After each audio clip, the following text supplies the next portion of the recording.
sia-siakan.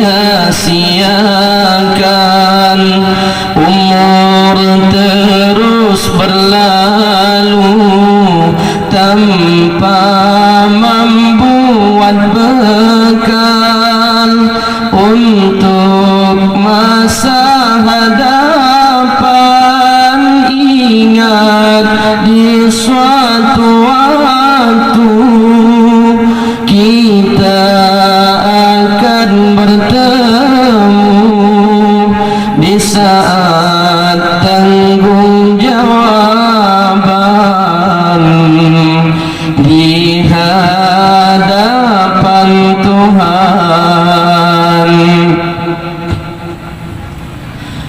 Walaupun banyak harta yang engkau miliki, bahagia dunia akhirat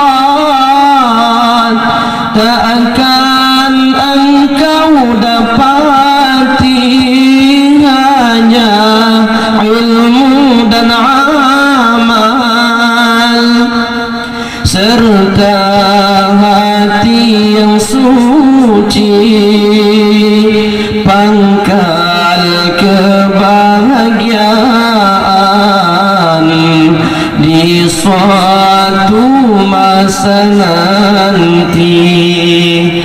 Hanya ilmu dan amal serta hati yang suci, pangkal kebahagiaan di suatu masa nanti.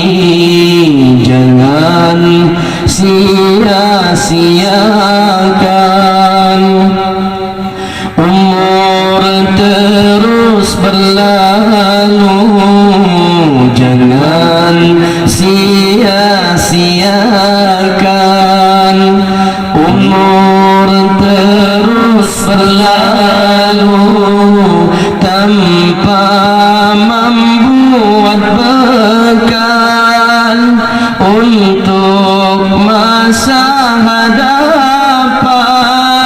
Ingat di suatu waktu kita akan bertemu di saat tanggung jawaban di hadapan Tuhan. Ingat di suatu waktu kita akan bertemu di saat tanggung jawaban